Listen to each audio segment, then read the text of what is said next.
Hello students, welcome to study Khazana. My name is Vikas Dylan.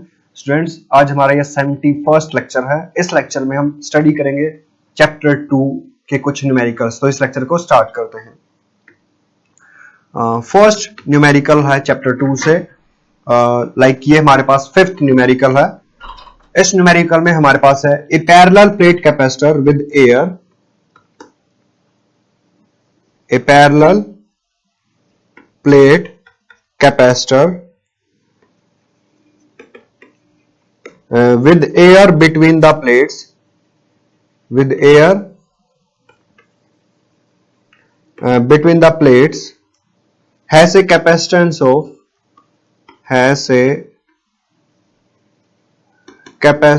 of 8 picofarad, and 1 picofarad is 10 की power minus 12 farad. What will be the capacitance? What will be the capacitance if the distance between the plates, if the distance between the plates is reduced by half,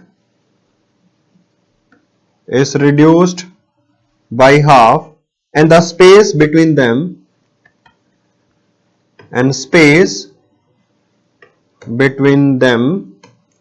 is filled with a dielectric constant K equal to 6। ठीक है, parallel plate capacitor है, पहले air है तो capacitance का value 8 picofarad है। फिर हमने डिस्टेंस को हाफ कर दिया, सेम एज इट इज। एक हमने डाइलेक्ट्रिक स्लैब को प्लेस कर दिया जिसका डाइलेक्ट्रिक कांस्टेंट 6 है। हमें न्यू कैपेसिटेंस फाइंड आउट करना है। इनिशियली कैपेसिटर हमारे पास कुछ ऐसे है और capacitance epsilon not a by D. जब हमारे पास यहां पर एयर है, वैक्यूम है, तो इस केस में ये वैल्यू हो गया 8 पिकोफैरेड। हमें न्यू कैपेसिटेंस फाइंड आउट करना है। जब हमने डिस्टेंस को डी बाई 2 कर दिया और मीडियम को फिल कर दिया with the dielectric constant 6, हमें पता है new capacitance is K times of C where D is D by 2, क्योंकि अब न्यू जो कैपेसिटर है इस पर्टिकुलर केस में डिस्टेंस हो गया हमारे पास D by 2। तो ये हो गया 6 into epsilon naught A by D by 2, तो 6 into 2 into epsilon naught A by D, and epsilon naught A by D is C, and वो वैल्यू गिवन है 8 पिकोफैरेड। तो हो गया 6 into 2 into 8, तो हो गया 96 पिकोफैरेड। ये हमारे पास यहां पर आंसर है 96 पिकोफैरेड इस पर्टिकुलर क्वेश्चन में। नेक्स्ट क्वेश्चन हम स्टडी करते हैं। नेक्स्ट क्वेश्चन हमारे पास है इन ए पैरेलल, ये हमारे पास क्वेश्चन नंबर 8 है बैक एक्सरसाइज से। In a parallel plate capacitor, in a parallel plate capacitor with air between the plates, with air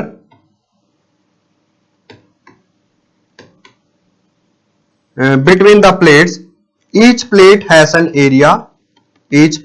an area 6 into 10 की power minus 3 meter square, and the distance between them is 3 millimeter, तो 3 into 10 की power minus 3 meter. Calculate the capacitance of the capacitor. Calculate the capacitance of the capacitor if it is connected to 100 volt supply. What is the charge on each plate of the capacitor? What is charge on each plate of the capacitor? ये value हमें find out करना है। सबसे पहले यहां पर area given है, distance given है, और हम कैपेसिटेंस का वैल्यू फाइंड आउट कर सकते हैं। ठीक है, तो first capacitance is epsilon naught A by D epsilon naught is 8.85 into 10 की power -12 coulomb square, newton -1, metre 2 into area is 6 into 10 की power -3 metre square by D is 3 into 10 की power -3 metre. इस वैल्यू को हम solve करेंगे तो हमें answer मिल गया कुछ 1.77 इंटू 10 की पावर -11 पिकोफैरेड। ये हो गया हमारे पास कैपेसिटेंस। अब हमें चार्ज का वैल्यू फाइंड आउट करना है, तो Q इज CV। तो हमारे पास कैपेसिटेंस हुआ 1.77 इंटू 10 की power -11 farad, 1 minus farad into voltage, और जो वोल्टेज हमने सप्लाई किया यहां पर 100 वोल्ट है। तो चार्ज इज 1.77 इंटू 10 की पावर -9 कूलम। तो हमारे पास ये हो गया चार्ज। अब नेक्स्ट है सेम क्वेश्चन, इसी सेम क्वेश्चन है एक्सप्लेन व्हाट, ये 9th क्वेश्चन है, explain what would happen if the capacitor in last question a 3 millimetre thick mica sheet, मतलब डाइलेक्ट्रिक कांस्टेंट हमने पुट कर दिया है with a K equal to 6 is inserted in between the plates while the voltage supply remains connected and B after the supply was disconnected। तो हमें इस particular case में एक मीका स्लैब को प्लेस कर दिया है यहां पर, जिसका डाइलेक्ट्रिक कांस्टेंट 6 है। अभी फर्स्ट केस में ये बैटरी से कनेक्टेड है। तो मेरे प्यारे बच्चों, हमने लेक्चर में स्टडी किया था इस पर्टिकुलर चैप्टर के लिए कि प्लेट के अक्रॉस, कैपेसिटर प्लेट्स के अक्रॉस अगर बैटरी कनेक्टेड है तो हमारे पास वोल्टेज क्या रहेगा, सेम। चार्ज इंक्रीज कर सकता है, डिक्रीज कर सकता है। इस पर्टिकुलर केस में चार्ज का वैल्यू इंक्रीज कर रहा है और वोल्टेज हमारे पास क्या रहेगा, सेम। कैपेसिटेंस भी इंक्रीज करेगा क्योंकि हमने डायरेक्टली स्लैब को प्लेस कर दिया। तो इस पर्टिकुलर केस में new capacitance is K times of C and इस पर्टिकुलर केस में Q prime is C prime into V। ये C प्राइम का वैल्यू हम यहां से पुट कर देंगे। K का वैल्यू 6 है, C का वैल्यू हम ऑलरेडी फाइंड आउट कर चुके हैं, उस वैल्यू को प्लेस करो। Q prime is C prime, ये हमने फाइंड आउट कर लिया, इनटू वोल्टेज, जो भी वोल्टेज है लाइक 100 वोल्ट यहां पे है हमारे पास इस पर्टिकुलर केस में 100 वोल्ट ये हमारे पास गिवन है, ये वैल्यू पुट कर दो। Next case same as it is, capacitor की प्लेट्स हैं और इस कैपेसिटर प्लेट को हमने डिस्कनेक्ट कर दिया। अगर डिस्कनेक्ट कर दिया तो प्लेट्स के अक्रॉस चार्ज का वैल्यू अब क्या रहेगा, सेम। जब हमने बैटरी कनेक्ट किया है उस पर्टिकुलर केस में वोल्टेज सेम, बैटरी को डिस्कनेक्ट कर दिया, अब charge remains the same. Capacitance C prime is K times of C note, मतलब कैपेसिटेंस विद एयर। तो ये वैल्यू हम फाइंड आउट कर चुके हैं, K का वैल्यू 6 है और अब हमने बैटरी को डिस्कनेक्ट कर दिया यहां से, और बैटरी डिस्कनेक्ट कर दिया तो V prime is Q by C prime. और Q ये जो चार्ज है, जितना भी चार्ज स्टोर कर रखा है, इनिशियली हमने फाइंड आउट किया था, ये वैल्यू है 1.77 इंटू 10 की पावर -9। इसको डिवाइड कर देना है हमें C प्राइम से, तो Q बाई C प्राइम इसके C नोट। तो हमें यहां से मिल जाएगा इस पर्टिकुलर क्वेश्चन के लिए आंसर। नेक्स्ट हम स्टडी करते हैं यहां पे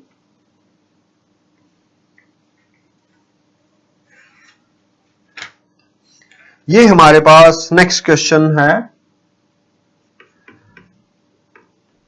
25th। इस क्वेश्चन में हमारे पास है 100 pico capacitor, 200 pico capacitor, 200 pico capacitor and ये हमारे पास है एक 100 pico capacitor. 100 pico farad, 200 pico farad, 200 pico farad, 100 pico farad. देखो मेरे प्यारे बच्चों, मैं तुम्हें ये समझाऊंगा लाइक इस न्यूमेरिकल को कैसे करना है, बट इससे कैलकुलेशंस तुम्हें खुद घर पे ट्राई करना है। ये एक अरेंजमेंट गिवन है हमारे पास, हमें यहां पर A और B टर्मिनल के across net capacitance find out करना है, first question. Second, charge find out करना है। तो ये पॉजिटिव टर्मिनल, ये नेगेटिव टर्मिनल, तो चार्ज फ्लो कर रहा है। अब ये जो सर्किट है हमारे पास, ठीक है, यहां पर चार्ज डिवाइड कर रहा है, Q1, Q2 एंड कुछ चार्ज Q फ्लो कर रहा है। Q1, Q2 डिवाइड कर रहा है इस C और D टर्मिनल के अक्रॉस तो जो कैपेसिटेंस है 200 ये दोनों सीरीज में है, एंड 200 से जो भी एक मिला वो इस पर्टिकुलर 100 के साथ पैरेलल में है, तो यहां से एक कैपेसिटेंस मिल गया। जो भी एक कैपेसिटेंस है वो कैपेसिटेंस ये 100 पिकोफैरेड प्लस पैरेलल, ये जो कैपेसिटेंस है ये दोनों अब हमारे पास किस में है, सीरीज में, तो इनका हमें सी मिल जाएगा। अब हमें वोल्टेज गिवन है, चार्ज फाइंड आउट करना है, तो Q इक्वल्स टू CV, तो Q इक्वल्स टू CV, ये फॉर्मूला हम यहां पर अप्लाई करेंगे और हमें आंसर मिल जाएगा कि इस कैपेसिटर में कितना चार्ज फ्लो कर रहा है। ये हमें ध्यान रखना है, 200 सीरीज में है, 200 के साथ जो 100 है ये भी हमारे पास किस में है, पैरेलल में है इन दोनों के साथ, ठीक है। और 200 सीरीज में, तो capacitance, net capacitance for 200 is 100 picofarad, ठीक है, क्योंकि 1/200 प्लस 1/200 तो 2 टाइम्स 2/200 तो 1/100, तो ये हमारे पास कैपेसिटेंस हो गया 100 पिकोफैरेड। तो यहां पर जो चार्ज होगा Q, ये डिवाइड करेगा इक्वली Q1 में और Q2 में, ठीक है। तो हम इस क्वेश्चन को तुम अब ट्राई कर सकते हो घर पे। नेक्स्ट क्वेश्चन हम ट्राई करते हैं, this is question number NCERT 26। इस क्वेश्चन में है the plates of A parallel plate capacitor have an area, ये हमारे पास कैपेसिटर है, इसके प्लेट्स है, एरिया गिवन है 90 सेंटीमीटर स्क्वायर, तो हो गया 90 इंटू 10⁻⁴ मीटर स्क्वायर, इसको हमने कन्वर्ट कर दिया है SI यूनिट में। Each and separated by 2 millimetre, तो D डिस्टेंस भी गिवन है 2.5 into 10⁻³ meter. The capacitor is charged by connecting into a 400 volt. तो V is 400 volt. First question है यहां पर, how much electrostatic energy stored by the capacitor? Electrostatic energy is stored by the capacitor. हमें यहां पर सबसे पहले electrostatic energy को फाइंड आउट करना है, कितना एनर्जी स्टोर करेगा, and U is half C V square, ये वैल्यू हो गया half C is epsilon naught A by D into voltage का स्क्वायर। एप्सिलॉन नॉट ये वैल्यू हमारे पास है 8.85 10⁻⁻12, ठीक है। एरिया गिवन है, डिस्टेंस गिवन है, वोल्टेज 400 वोल्ट गिवन है, वैल्यूज प्लग करो, आंसर मिल गया। सेकंड क्वेश्चन थोड़ा सा इंटरेस्टिंग है। इस पर्टिकुलर क्वेश्चन में हमारे पास है, view this energy as stored in the electrostatic field between the plates and obtain energy per unit volume. हमें ये हो गया हमारे पास U is energy per unit volume, energy U हमने फाइंड आउट कर लिया अभी अभी, ये जो वैल्यू है यहां से, ये U का वैल्यू हम यहां पे प्लग करेंगे। वॉल्यूम हमारे पास ये कैपेसिटर है, इसकी ये प्लेट्स हैं, इनके पास कुछ एरिया है, ये गिवन है, और यहां पर D डिस्टेंस भी हमें गिवन है प्लेट्स के लिए, ठीक है। तो अब volume equal to A into D, ये वैल्यू यहां पे प्लेस कर दो, energy per unit volume U by AD, ये वैल्यू हम फाइंड आउट कर सकते हैं। Area into distance between the plates को मल्टीप्लाई कर दो, डिवाइड कर दो U को इस पर्टिकुलर वॉल्यूम से, तो हमें क्या मिल जाएगा, energy per unit volume, energy density एक तरह से, ठीक है। ये स्मॉल U हो गया हमारे पास, energy density per unit volume में कितना एनर्जी हम वो फाइंड आउट कर सकते हैं। इसी में नेक्स्ट है, hence arrive at a relation U, मतलब energy density and the magnitude of electric field between the plates, और हमें एक रिलेशन पे पहुंचना है, like U S energy per unit volume, volume मतलब A इंटू D, तो हमें एनर्जी डेंसिटी और इलेक्ट्रिक फील्ड इनमें एक रिलेशन फाइंड आउट करना है। तो कैसे फाइंड आउट करें, एनर्जी हमें पता है U is half CV square, ये वैल्यू हम प्लग कर देते हैं यहां पर, और C हमें पता है epsilon naught A by D, और हमारे पास है V इक्वल टू ED। इन फॉर्मूलाज का हम यहां पे यूज करते हैं और ट्राई करते हैं इसको सोल्व करने के लिए। Energy density is half CV square by AD is V square by 2 AD and C is epsilon note A by D। ठीक है, तो हमारे पास ये क्वेश्चन है लाइक यहां से A से A कैंसिल आउट, ये वैल्यू हो गया epsilon naught by 2 V by D का whole square and V by D इस पर्टिकुलर इक्वेशन से E is V by D। तो energy density is half epsilon naught E square.